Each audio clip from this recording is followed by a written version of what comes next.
This is Math 200, section 2-3, and this is a continuation of the stuff we were doing in 2-2 with sets. So this is other operations with sets. Let's just dive right in with a bunch of definitions. The set of elements that lie in set A and set B is the intersection of A and B, and it's denoted with what looks like an upside down U, that intersection symbol there. An important thing to remember with the word intersection is and. Right there, and. The set of elements that lie in set A or set B or both A and B. That's what's called an inclusive or. We tend to think of ors in the English language as being exclusive. If you say, I am going to wash my hair or paint my nails, and you do both, you kind of expect that you're going to do one or the other. But no, you can do both as well, and that statement still be true. So the or is what's called inclusive, meaning one or the other or both. So the word or is denoted with a union symbol. Now this looks like a U, but it doesn't have that leg like I was talking about with the universe. So if you put a little leg on that, then that's a universe symbol. So you got to be really careful. So the intersection is what's in both. The union is one or the other or both. Okay? All right, so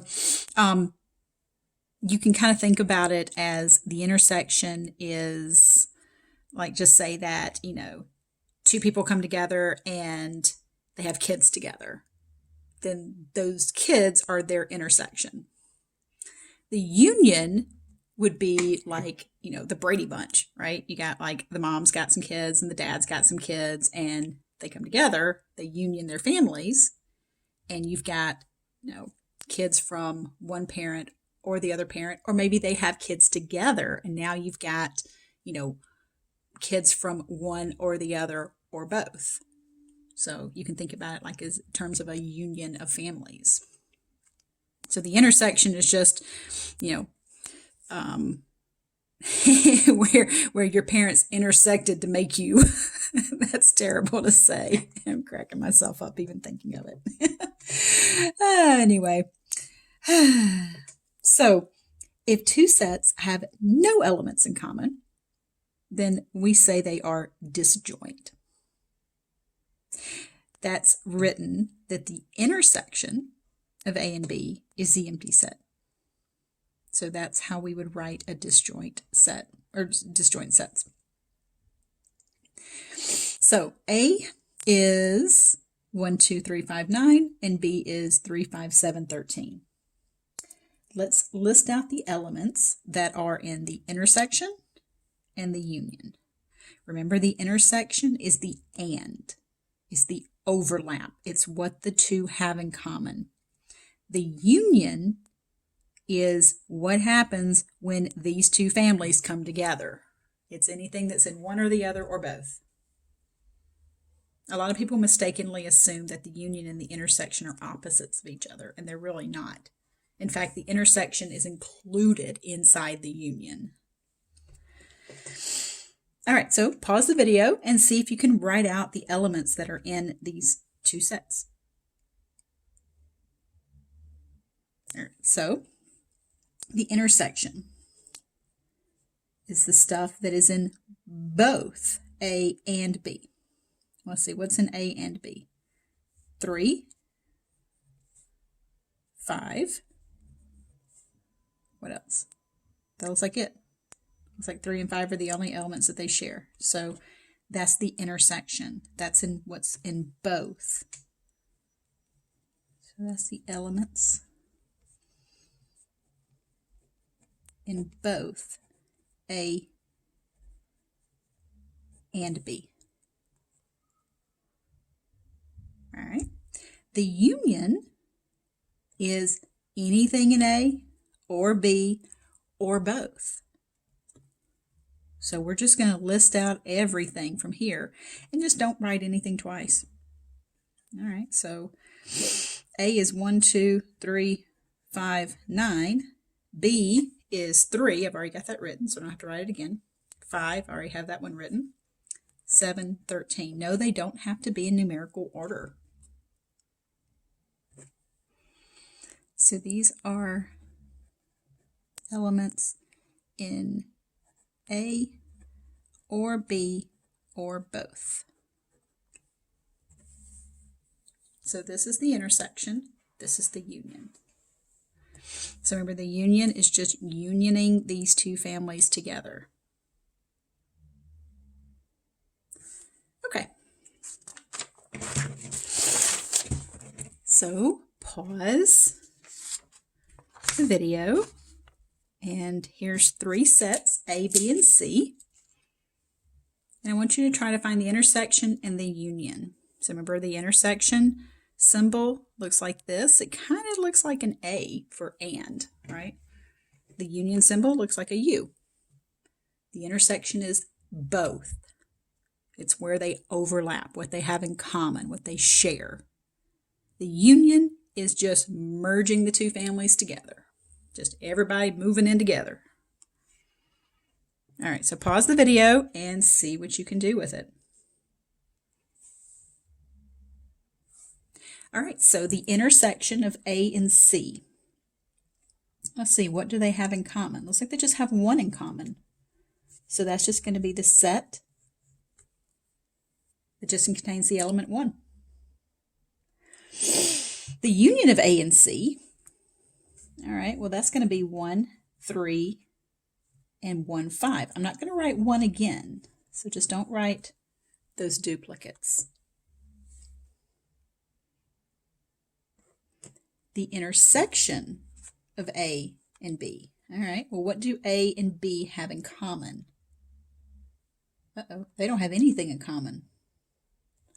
So you could write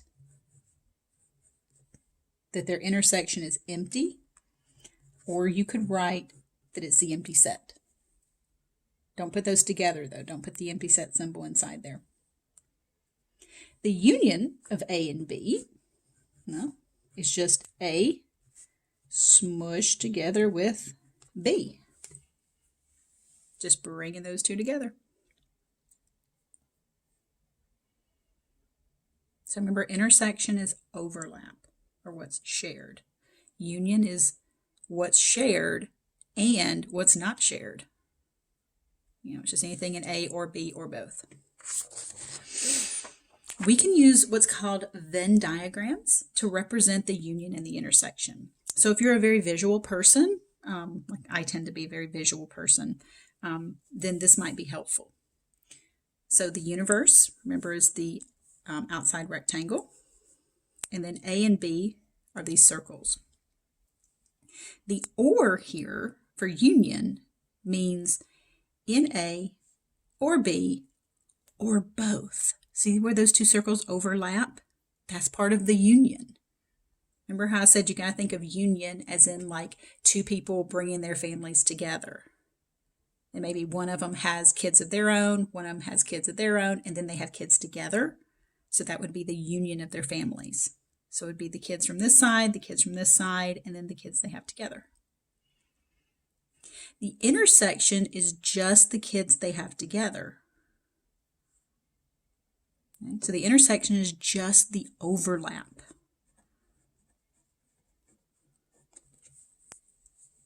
But you can see that the intersection is contained inside the union. So the union contains the intersection. The intersection is a much more specific region. Now, in the previous section, we discussed the complement of a set, and we talked about the complement as opposed to, in reference to the universe. Like, what's the opposite of A? What's not in A but still in the universe? We can discuss the complement relative to another set. The complement of A relative to B is denoted with what looks like B minus A. It's the set of elements that are in B that are not in A. Now, this sounds so much more complicated than it really is. So when I show you with the Venn diagrams, I hope it's going to make a lot more sense. All right. This is sometimes called set difference because it's going to be similar to subtraction. So A minus B, or the complement of B relative to A, is just this stuff right here.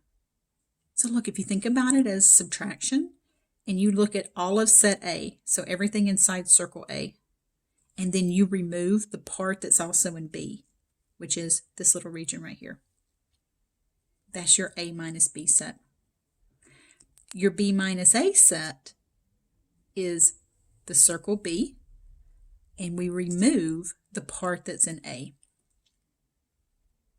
All right, so with that in mind, pause the video and see if you can find these relative complements with these sets.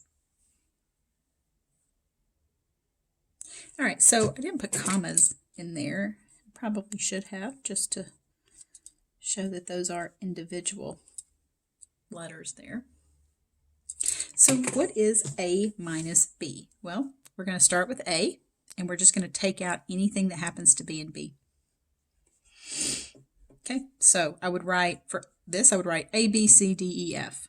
But then I would remove, so here, let me just do this, A, B, C, D, E, F. So there's A, and we're going to remove anything that's in B. Well, A is in set B, C, H, K. So that's going to give us the set B, D, E, F. I removed these because they were in set B.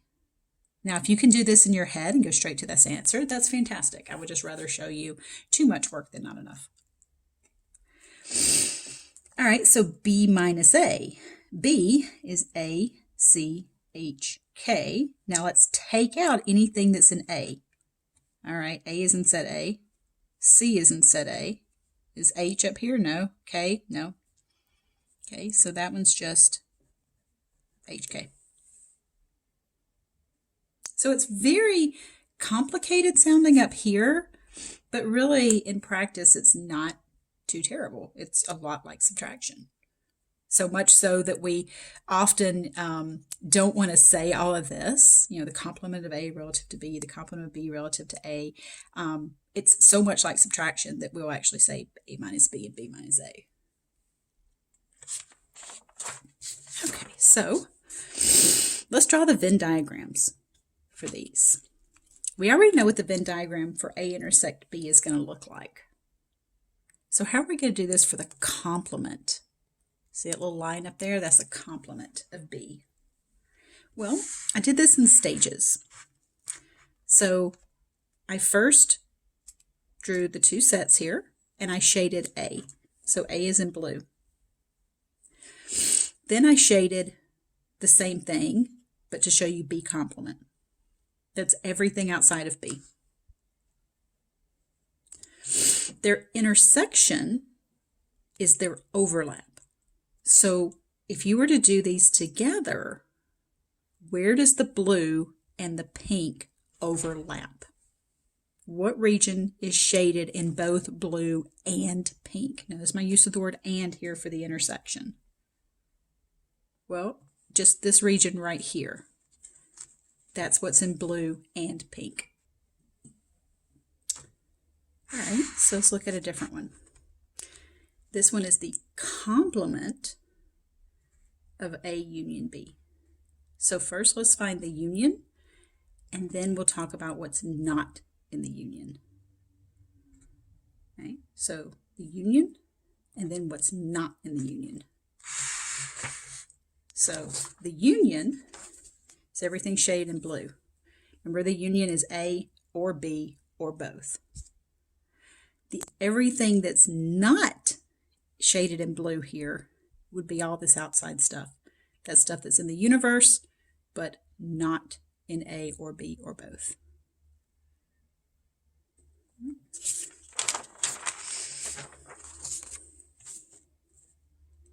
All right, getting a little bit more difficult. see if you can pause the video and find the region that is the union minus the intersection. Trust me, that looks worse than it is. All right, let's do this in steps here. If you can do it all at once, that's awesome. I'm just doing it in steps for you. The union is everything in blue, so it's everything that's in A or B or both. The intersection is just the overlap, just what's in A and B. So if I remove the pink from this blue region, I get this shaded area. This part over here, this in A, this part over here in B, but no overlap. Okay. So let's draw. Oops, I revealed the answer there. Let's draw a Venn diagram for 3 sets, A, B, and C. This is the intersection of A and B and C. It's the stuff that's in all 3. So all 3 of these, they're going to intersect with each other. So you're going to have a whole lot of overlap going on here. So you can see you've got that A and B overlap, the B and C overlap, the A and C overlap. But this pink part right here, that's the magic area that is the overlap of A, B, and C.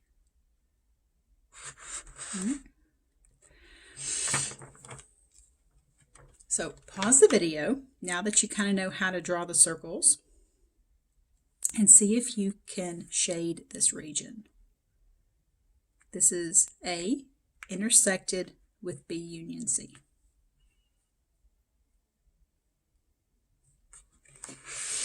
All right, so here's what I did.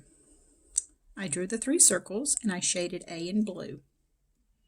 Then I drew the 3 circles and I shaded the union of B and C in pink. This is the intersection or the overlap of the blue and the pink.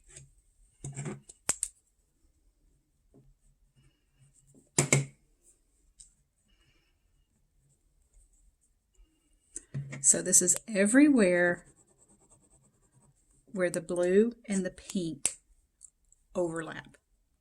So where's that? It's kind of tricky to find, isn't it? That's kind of hard, but see, if we move the blue shading over here, it was everything inside A, so it's just these little regions right here. So that's my final answer. That's the overlap of that blue and pink. And it's an overlap because it's an intersection. Remember, intersection is overlap. It's what's shared by both. All right, we're almost done with this. A minus B minus C. Ooh, okay. So here's what I'm going to do. I did this all at one time. A minus B. So here's what I want you to do. I want you to start with all of A. So if you take a pencil and you just kind of lightly shade in the entire circle A. Grab a pencil here somewhere. There it is. So if I shade in everything that's in A, right? So you can see everything that's A, all of that circle A. Then this says remove the part that's in B.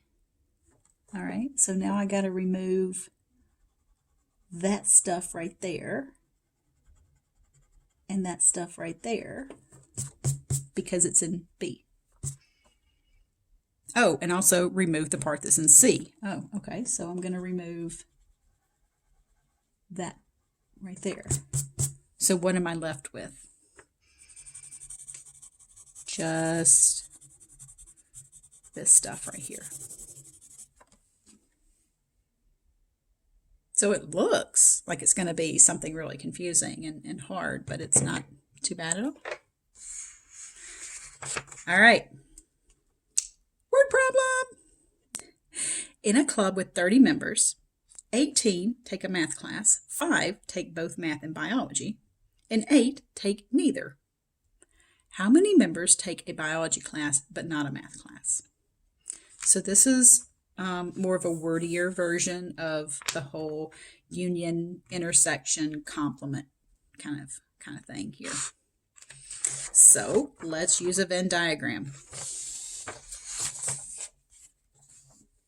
So I've got a circle for math, a circle for biology. Now let's talk about what these regions represent. We've got the overlap of the two. That's both math and biology. We have this region over here. That's math but not biology. We have over here, which is biology but not in math. And then we have the outside, which is your neither. So let's go ahead and fill in what we know. The universe is that club with 30 members. Now that doesn't mean that 30 is going to go out here. It means that everything inside here is going to total up to 30. 18 take a math class. Now you be careful. You don't want to put 18 right here. That total circle is 18. 5 take both a math and biology. Okay, now we're getting somewhere, because that's going to be 5.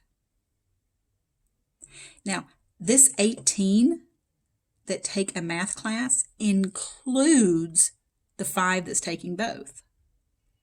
So that means this number out here that's taking math but not biology is 13. That way my entire circle of math adds up to a total of 18. Okay. 8 take neither math nor biology. Okay, so that's my neither. So how many are taking a biology but not math? Well, we know the total's 30. So all of this minus 30 is going to give you what's left over here, because that's the only other region left. All right, so let's see. 8 and 5 is what? 13. Plus 13 is 26. So that just leaves 4. So a good rule of thumb with these is to start in the middle and work your way out. Because a lot of times they'll give you totals, and those totals are harder to find if you start on the outside. So you must start with the innermost ones and work your way out. All right, so real quick, 13 plus 9 is 22, plus 8 is 30, so that's good. 5 are taking both. 18 take a math class. 13 plus 5 is 18. So the question asks, how many members take a biology but not a math class? So my answer is 4. All right, that concludes section 2-3.